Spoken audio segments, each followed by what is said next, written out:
ஹலோடா எல்லாரும் எப்படி இருக்கீங்க? எல்லாரும் நல்லா இருக்கீங்கன்னு நம்புறேன்.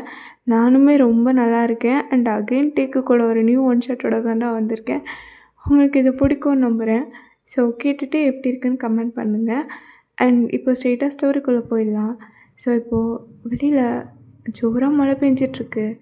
அண்ட் அந்த மழை எப்போவுமே நம்ம ஜங்குக்க ஃபாலோ பண்ணிட்டு தான் இருக்கோம். இப்போ கரெக்டாக டைம் 11:47 PM நைட் டைம். இப்போ ஜங்குக் தான் அவனோட பார்ட் டைம் ஜாப் முடிச்சுட்டு வீட்டுக்கு கிளம்பிட்டுருக்கான். அதே ஸ்டேஷன், அதே ட்ரெயின், அதே லாஸ்ட் கம்பார்ட்மெண்ட், அதே சீட். அது ஒரு ஹேபிட்டாகவே அவனுக்கு மாறிடுச்சு. எப்போவுமே இப்படி தான் அவனோட லைஃப் போயிட்டுருக்கோம். ஆனால் அது இப்போது 2 வாரமா எல்லாமே மாறி போய் தான் இருக்குது. ஏன்னா அந்த ஒரு பையனால், ஆமாம், நம்ம ஜங்குக்கு இருக்க அதே கம்பார்ட்மெண்ட்டில் ஒரு பையன் இருப்பான். அவன் எப்போவுமே ஒரே எக்ஸ்ப்ரெஷன் தான். அப்படியே அந்த ஜன்னல் வழியா பார்த்துட்டு, ஜன்னல் கம்பியில் இருக்க அந்த குட்டி குட்டி மழை துளிகளை ரசிச்சுட்டு, மழை பெய்யும்போது ஒரு சவுண்ட் வரும்ல, அதெல்லாம் கண்ணு மூடி ஃபீல் பண்ணிட்டு, இந்த மாதிரியே தான் இருப்பான். இது ஒரு டெய்லி ரொட்டீன் மாதிரி தான். இப்போது ரெய்னி சீசன்றதுனால டெய்லி அந்த பையனை ஜங்குக் பார்க்குறான். பட் ஆரம்பத்தில் அவன் என்னதான் அந்த பையனை நோட் பண்ணலனாலும், அதுக்கப்புறம் ஜங்குக்கோட கண்ணு அந்த பையனை நோட் பண்ண ஆரம்பிச்சிருச்சு. ஏன் அப்படி அந்த பையன்கிட்ட என்ன இருக்குன்னு நீங்கள் யோசிக்கலாம். இங்கே தான் ஒரு ட்விஸ்ட். ஏன்னா அந்த பையன் ரொம்ப மிஸ்டீரியஸாக இருக்கான். ஏன்னா அங்கே வர டிக்கெட் செக்கரோ இல்லை மற்ற பேசஞ்சர்ஸோ யாருமே அவனை கண்டுக்கலை. அவங்கள பொறுத்த வரைக்கும் அவன் அங்கே இருக்கானானே தெரியல. ஜஸ்ட் அவன் ஒரு இன்விசிபிள் கேரக்டர் மாதிரி. ஆனால் ஜங்குக்கு மட்டும் அவன் ஃபீல் ஆகுற மாதிரி இருக்குது. ஆனால் அந்த ட்ரெயினில் இருக்க யாரும் பெருசாக அந்த பையனை நோட்டீஸ் பண்ணுற மாதிரியே தெரியல. அந்த சீட்டில் போய் உட்காந்தா கூட கொஞ்ச நேரத்தில் அவங்க எழுந்து அவங்க பாட்டுக்கு போயிடுறாங்க கன்ஃப்யூஸ்டு மைண்டோட. ஸோ இப்போது ஜக்கோட மைண்டில் இந்த ஒரு கேள்வி தான் இருக்குது. என்னடா அது, ஒரே குழப்பமாக இருக்கே. டிக்கெட் செக்கர் வந்தால் கண்டிப்பாக எல்லாருக்கிட்டையும் டிக்கெட் செக் பண்ணுவாங்க. அதே மாதிரி இந்த பசங்க, வயசானவங்க எல்லோரும் அந்த சீட்டில் போய் உட்கார்றாங்க. ஆனால் அவங்க பார்த்து மிஸ்டீரியஸாக உடனே எந்திச்சி போகிறாங்க.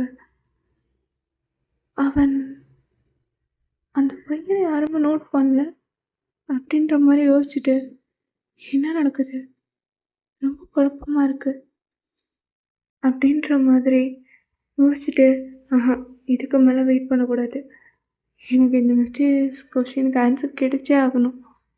இவனை பார்த்தா ரொம்ப வித்தியாசமாக இருக்கானே அப்படின்ற மாதிரி யோசிச்சுட்டு முதல் தடவையாக ஜங்குக்கு எழுந்து அப்படியே அந்த பையன் இருக்கிற சீட்டுக்கு தான் போகிறான். அந்த ஆப்போசிட் சீட்டில் போய் உட்காந்துட்டு அப்படியே பார்க்குறான். அப்போது மொத தடவையாக அந்த பையன் அப்படியே திருப்பி நம்ம ஜங்குக்கு பார்க்குறான். அப்படியே சாஃப்டாக ஒரு ஸ்மைல். பட் அந்த ஸ்மைலில் ஒரு சோகமும் இருக்குது.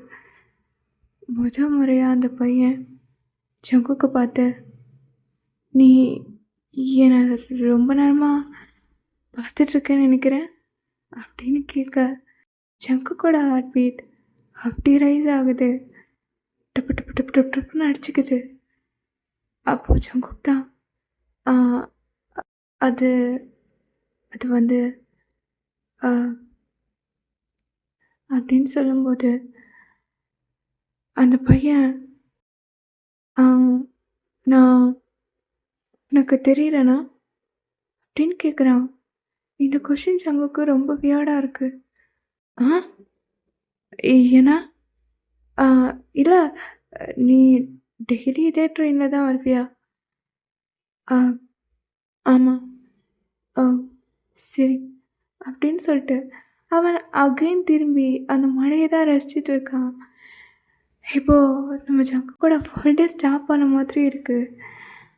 அந்த மழை சத்தம், ட்ரெயினோட வீல் சத்தம், அந்த ட்ரெயின் மூவ் ஆகுறது எதுவுமே அவனுக்கு ஃபீல் ஆகலை. இப்போ ஜங்குக்கோட மைண்டில் இருக்கிறது அந்த ஒரே ஒரு கொஷின் தான். அதாவது அந்த பையன் கேட்ட ஒரு கேள்வி, அது நான் உனக்கு தெரியலனான்றது தான். இப்போ அதுதான் ஜங்குக்கு உட்காந்து யோசிச்சுட்ருக்கான். என்ன இது? ஏன் அப்படி கேட்டான்? தெரியலனான்னு யாராவது கேட்பாங்களா? இந்த கொஷின் ஏன் இவன் இப்படி கேட்டான் அப்படின்ற மாதிரி யோசிச்சுட்டே இருக்காங்க. அவனுக்கு எதுவுமே புரியல. அண்ட் இப்படியே தான் டெய்லி ரொட்டீனாக போயிருக்கோம். அன்னைக்கு அவங்க பேச ஆரம்பித்த அந்த ஒரு வார்த்தை அதுக்கப்புறம் கொஞ்சம் கொஞ்சமாக ஃப்ரெண்ட்ஷிப்பாக மாறுது. இப்போது ஜங்குக் தான் ஸ்டேஷனுக்கு வந்திருப்பான் வீட்டுக்கு போகிறதுக்காக. பார்த்தா ஆல்ரெடி அங்கே ட்ரெயின் வந்துருச்சு. ஸோ அவனும் கட கட கடன்னு ஏறி லாஸ்ட் கம்பார்ட்மெண்ட்டில் ஏறிடுறான். ஆல்மோஸ்ட் இன்றைக்கி ட்ரெயினில் யாருமே பெருசாக இல்லை, இவங்க 2 பேர் தான். ஸோ கம்பார்ட்மெண்ட்டுக்குள்ளேயும் ஜங்குக் போயிட்டான். பார்த்தா அங்கே ஆப்போசிட் பர்சன் அப்படியே கையை 2யும் கட்டிட்டு பவுட் பண்ணிட்டு அப்படியே இருக்காங்க. லேட்டு, சாரி, அது வெயிட் பண்ணியா எனக்காக? 5 மினிட்ஸ். ஓ அப்படியா, சாரி, கொஞ்சம் லேட் ஆகிடுச்சு அப்படின்னு சொல்லிட்டு அப்படியே 2 பேரும் பேசிட்டு அந்த ட்ராவல் அப்படியே கண்டினியூ ஆகுது. பட் இப்போது ஜங்குக்கு ரொம்ப வியர்டாக தோணுது. ஏன்னா டயோங் எப்போவுமே ஒரே ட்ரெஸ் தான் போட்டிருக்கான். ஒயிட் ஷர்ட், பிளாக் கோட், எப்போவுமே இதே ட்ரெஸ், எப்போவுமே உட்காந்துருக்க அதே பொசிஷன், அதே எக்ஸ்ப்ரெஷனோட. ஸோ இப்போது ஜங்குக்கும் பேச ஆரம்பிக்கிறான். ஏன்னா அவனுக்குள்ளே நிறைய கேள்வி வந்துடுச்சு. ஏன்னா எல்லோரும் அவங்கவுங்க ஸ்டேஷன் வந்து இறங்கும்போது டயங் மட்டும் அதை விட்டு இறங்கவே இல்லை. இதெல்லாம் ஜங்குக்கு ஒரு மாதிரி மிஸ்டீரியஸாக இருக்குது. டயங், ஆ உன் வீடு அங்கே இருக்குது அப்படின்னு கேட்க டயங்கோட ஃபேஸ் அப்படியே மாறுது. அப்படியே அந்த ஸ்மைல் ஃபேடாக, இல்லை, எனக்கு வீடெல்லாம் கிடையாது அப்படின்னு சொல்ல ஜங்குக்கு ஒரு மாதிரி ஆயிடுச்சு. அதுக்கப்புறம் அவன் எதுவும் பேசவும் இல்லை. ஸோ அவனோட ஸ்டாப் வந்திருக்கும், இறங்கி போயிருப்பான். அப்போது டயாங் திடீர்னு ஓகே காலையில் பார்க்கலாம் அப்படின்னு சொல்ல ஜங்குக்கு ஒரு அப்படியே ஷாக் ஆகிட்டு, ஏன்னா காலையிலையா, சாரி, ஏதோ டென்ஷனில் உளறிட்டேன், நாளைக்கு பார்க்குறேன்னு சொல்ல வந்தேன், சரி நான் வரேன் அப்படின்னு சொல்லிட்டு அங்கேருந்து போயிட்டான். ஜங்குக்கு எல்லாமே ரொம்ப வியாடாக இருக்குது. என்ன இது, என்ன வித்தியாசமாக இருக்குது அப்படின்ற மாதிரி யோசிச்சுட்டு இப்போது அந்த ரயில்வே ஸ்டேஷனில் வந்து ரூம் இருக்கும்ல, அந்த ஆப்ரேட்டிங் ரூம் மாதிரி. ஸோ அங்கே தான் திடீர்னு வந்து ஜங்குக்கு என்னன்னு தெரில, ஏதோ ஒரு க்யூரியாசிட்டிக்குள்ளே அதனால் அங்கே போயிட்டான். ஸோ ரயில்வே ஸ்டேஷனில் இருக்க அந்த ரூம்குள்ளே. ஸோ அங்கே போயிட்டு சிசிடிவி கேமராஸ்லாம் வச்சுருப்பாங்க என்னென்ன நடக்குதுன்னு பார்க்கறதுக்கு. ஏன்னா எல்லா ட்ரெயினும் கேமராஸ் வாட்ச் பண்ணுறாங்க. ஸோ அந்த மாதிரி அவனை ஆக்சிடென்டலாக அந்த ரூம்குள்ளே போயிட்டு சிசிடிவி கேமராவை தான் பார்க்குறான். ஸோ அப்போ அவனுக்கு ஒரு ஷாக். ஏன்னா அந்த மானிட்டரில் அவனோட ஃபேஸ் தெரியுது. பட் ஆப்போசிட்டில் தயங் இல்லை. அவனுக்கு ஒரு நிமிஷம் என்னன்ற மாதிரி தான் இருக்குது. இல்லை இல்லை, இது கேமரா ஏதோ பிரச்சனை போல் இருக்கு, அதான் அவன் ஃபேஸ் அதில் கேப்சர் ஆகலை, மற்றபடி எதுவும் இருக்காது. தயாங் தயவுக்கு ஒன்றும் இல்லை, அவன் நல்லா இருக்கான். அது கேமரா பிரச்சனையா அப்படின்ற மாதிரி அவனுக்கு அவனே சொல்லிட்டு இருக்கான். ஆனால் அவனுக்கு தெரியும் அது தன்னை தானே ஏமாற்றிக்க அவன் சொல்கிற பொய்ன்னு. அவனால் நம்ப முடியல. அப்போன்னு பார்த்து ஸ்டேஷன் மாஸ்டர் உள்ள வர, என்னப்பா? ஒன்றும் இல்லை சார், நான் வரேன் அப்படின்னு சொல்லிட்டு படபடப்புடன்னு அந்த ரூமை விட்டே வெளியில் வந்துட்டான். பட் அவன் அங்கே பார்த்தது எதையுமே அவனால் நம்ப முடியல.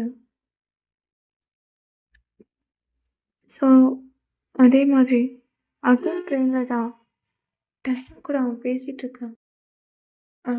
தயம், அது எனக்கு உன்னை பற்றி தெரிஞ்சுக்கணும். என்ன? இல்லை, நீ என்கிட்ட ஏதாச்சும் மறைக்கிறியா அப்படின்னு கேட்க தயவுக்கு ஒரு மாதிரி ஆகுது. அவன் கண்ணெல்லாம் கலங்குது. ஆனால் அதை வெளியில் காட்டிக்கல. ஜங்கக் பார்க்கறதுக்கு முன்னாடி அந்த பக்கமாக திரும்பி டியாஸை வாய்ப் பண்ணிட்டு, நான் என்ன மறைக்கிறேன்? ஒன்றும் இல்லையே. குக்கி, ப்ளீஸ் என்கிட்ட இப்போதைக்கு எதுவும் கேட்காத, நான் சொல்கிறேன், அது வரைக்கும் எதுவும் அப்படின்னு சொல்லிட்டு தயம் அப்படி எழுச்சி போயிட்டான். ஆனால் ஜங்குக்கு தெரியாது இதுதான் அவன் தயங்க பார்க்க போகிற கடைசின்னு. ஸோ இதுக்கப்புறம் ஜங்குக்கு அந்த ட்ரெயின் ட்ராவல் ஜஸ்ட் வேலை முடிஞ்சு வீட்டுக்கு வர மாதிரி மட்டும் இல்லாமல் அந்த 20 மினிட்ஸ் அவனுக்கு என்னமோ ரொம்ப தூரம் ட்ராவல் பண்ணுற மாதிரி இருந்தது. ஏன்னா இப்போ அவன் அந்த ட்ரெயினில் வர்றதுக்கு ரீசன் நம்ம தயங்கதான். 1 வாரம் ஆச்சு, 2 வாரம் ஆச்சு, 3 வாரம் ஆச்சு, 1 மாதமே ஆச்சு. ஆனால் தயங் வரல. ஜங்குக்கு தயங்கோட ஆப்சன்ஸ் ரொம்ப ஹார்ட் ஆகுது. இன்னொரு பக்கம் ஜங்குக் அவனுக்கே தெரியாமல் தயங்க லவ் பண்ண ஆரம்பிச்சிட்டான். அவனோட சிரிப்பு, அந்த கண்ணு, அவனோட உதடுன்னு ஒவ்வொன்றும் அவனுக்கு மைண்டில் ஃப்ளாஷ் ஆகிட்டே இருக்கு. இப்போ அகைன் ஒரு நாள் தயங்க அவன் பார்த்தான். தயம், நீ வந்துட்டியா? சொல்லு, என்ன என்னாச்சு?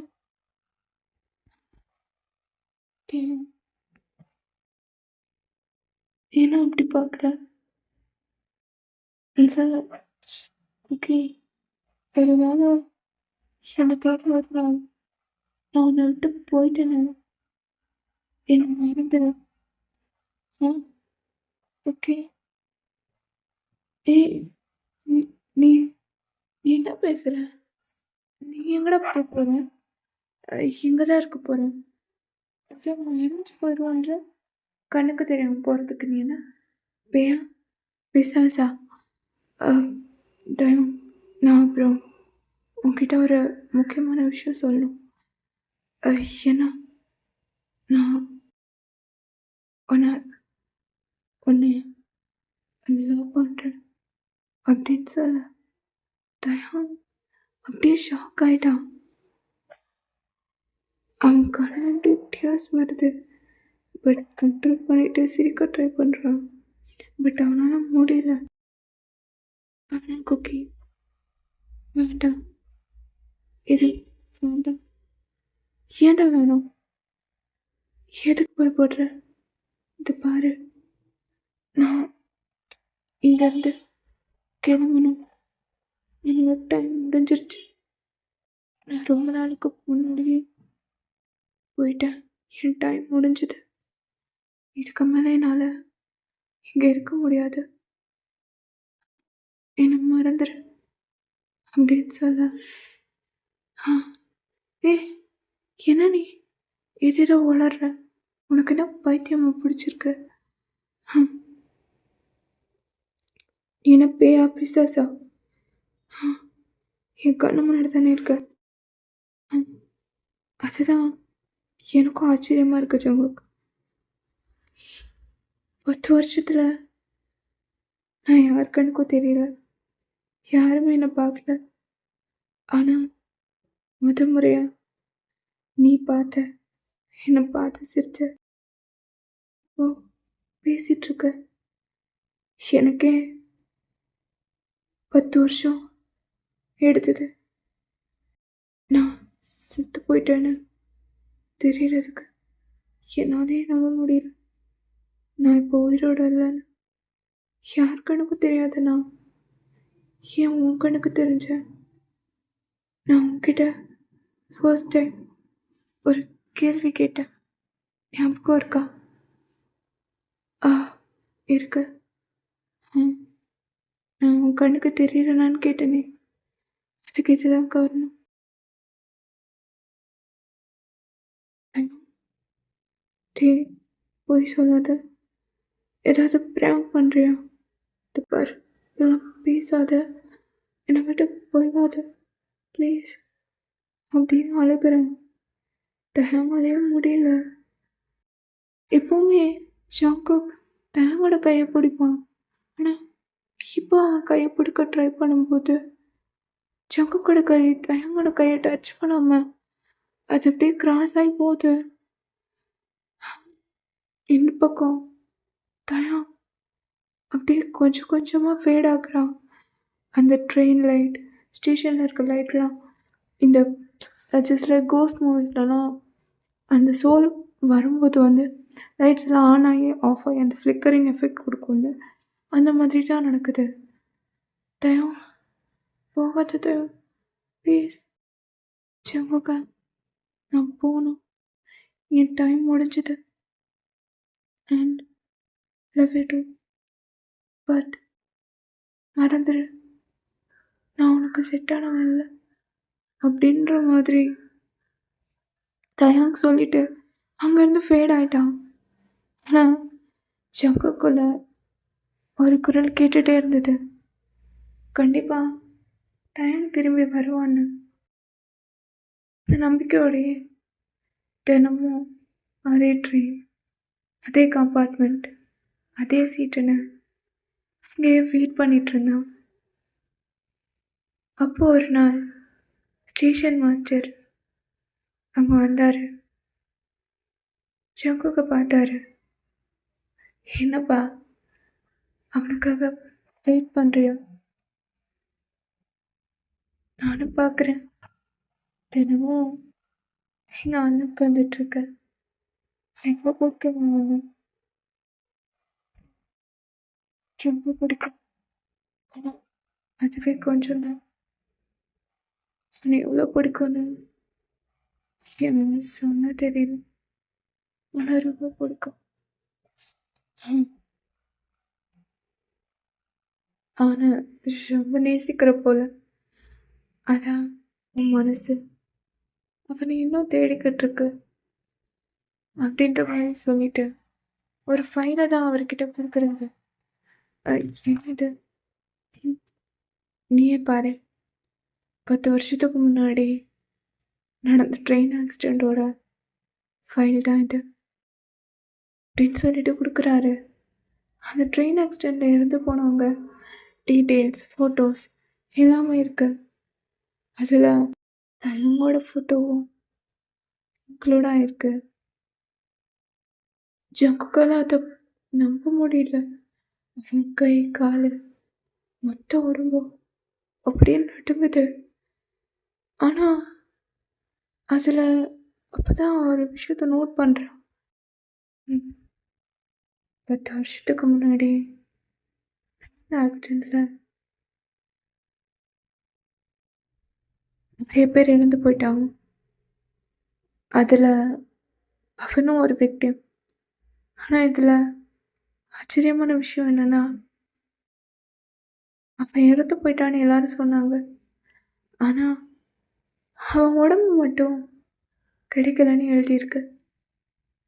10 வருஷம் சரி, ஆனால் இப்போ வரைக்கும் அவன் உடம்பு எங்கே இருக்குன்னு யாராலையும் கண்டுபிடிக்க முடியல அப்படின்னு அவர் சொல்ல, ஜங்குக்கு அவனுக்குள்ளே இருந்த தைரியம் இன்னும் கொஞ்சம் அதிகமாச்சு. பாடி கிடைக்கலன்னா தயம் திரும்பி வருவானா? கண்டிப்பாக வருவான், எனக்காக வருவான் அப்படின்ற மாதிரி சொல்லிட்டு ஜங்குக்கு அப்படியே திங்க் பண்ணிகிட்டே இருக்கான்.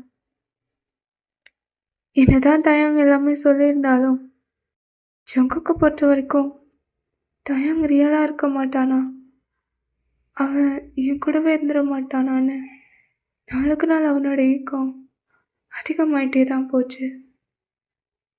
அப்போது ஒரு நாள் அந்த ட்ரெயினில் திடீர்னு லைட்ஸ் எல்லாம் ஆன் ஆகி ஆஃப் ஆக ஆரம்பிச்சிது. மழை சீசன் முடிஞ்சிருந்தாலும் அவனுக்குள்ளே ஏதோ சில்லுன்னு ஒரு காற்று வீசின மாதிரி இருந்தது. சடனாக ஒரு பர்ஃப்யூம் ஸ்மெல், அது ரொம்ப ஃபெமிலியராக இருந்தது. அதுக்கப்புறம் ஒரு வாய்ஸ், குக்கி அப்படின்னு அவன் காதில் கேட்டுச்சு. அது கேட்டப்போ அவன் உடம்பு சிலுத்து போச்சு.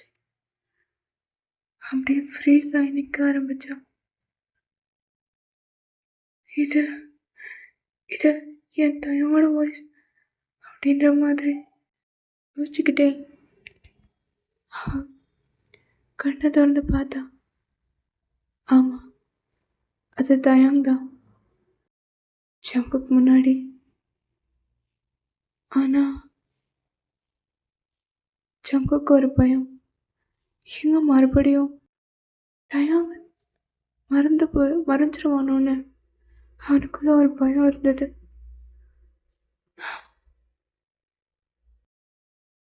அவனை டச் பண்ணலான்னு போனான், ஆனால் பயம், எங்கே அன்னைய மாதிரியே அவன் கையை தொட முடியாதோன்னு. அப்போ முறையா தயாங் ஜங்கு கிட்ட போய் அவனை ரொம்ப டைட்டாக ஹக் பண்ணிக்கிட்டான். இப்போ அந்த ஹக் சோல்ஃபுல் ஹக் மாதிரி இல்லாமல் ஒரு ரியல் ஹக்காக இருந்தது. அவனோட ஹார்ட் பீட் கேட்டுச்சு, ரியல் ஹார்ட் பீட். அதெல்லாம் கேட்க ஜங்குக்கு ரொம்ப ஹாப்பியாக இருந்தது. அப்படியே ஹக்கை பிரேக் பண்ணிட்டு தயாங்கோட சிக்ஸ் எல்லாம் அப்படியே கப் பண்ணிட்டு, தயாங் நீயோட வந்துட்டியா? வந்துட்டு எப்படி இதெல்லாம் தெரியல. மேபி லவ், அந்த லவ் தான் என்னை கூட்டிகிட்டு வந்திருக்கு அப்படின்னு சொல்ல, இது வரைக்கும் ஆப்போசிட் சீட்டில் உட்காந்துருந்து பேசினவங்க முறையாக பக்கத்தில் கை கோர்த்து உட்காந்து பேச ஆரம்பித்தாங்க. தயாங் அப்படியே தன்னோட தலையை ஜங்குக்கோட தோளில் சாய்ச்சிக்கிட்டான். ஓகே, இந்த ட்ராவல் இப்படியே போயிட்டு இருந்தா ரொம்ப நல்லா இருக்கும்ல. ஒருவேளை இந்த ட்ராவல் பிடிச்சிருச்சுன்னா என்ன பண்ணுவ? முடிஞ்சிருச்சுன்னா என்ன பண்ணுறது? இன்னொரு ட்ரெயினை பிடிச்சி ட்ராவல் பண்ண வேண்டியதா? அதுவும் முடிஞ்சிருச்சுன்னா அங்கேருந்து அடுத்த ட்ரெயின். அப்படியா? இந்த ட்ராவல் இப்போ மட்டுமா, இல்லை ஃபாரெவர் இப்படியே இருக்க போகிறோமா? எப்போவுமே இப்படி தான், ஃபாரெவர் நம்ம ஒன்றா தான் இருப்போம். நம்மளை யாராலையும் பிரிக்க முடியாதுடா. Love you okay, love you so much, love you too தான். உன்னை எவ்வளோ மிஸ் பண்ண தெரியுமா? நானும் மிஸ் பண்ணேன். எனக்கே தெரியும். அகைன் உன்னை பார்ப்பேன். இந்த மாதிரி உன் கூட உட்காந்து பேசுவேன். ம். எல்லாம் மிஸ்டீரியஸாக இருக்குல்ல. ஆ நமக்கே இப்படி இருந்தா ஆடியன்ஸ்க்கு எப்படி இருக்கும்? ஆ இந்நேரம் நான் எப்படி வந்தேன்னு தலையை பிரிச்சிட்ருப்பானுங்க. ம். அதேதான். சரி, சரி.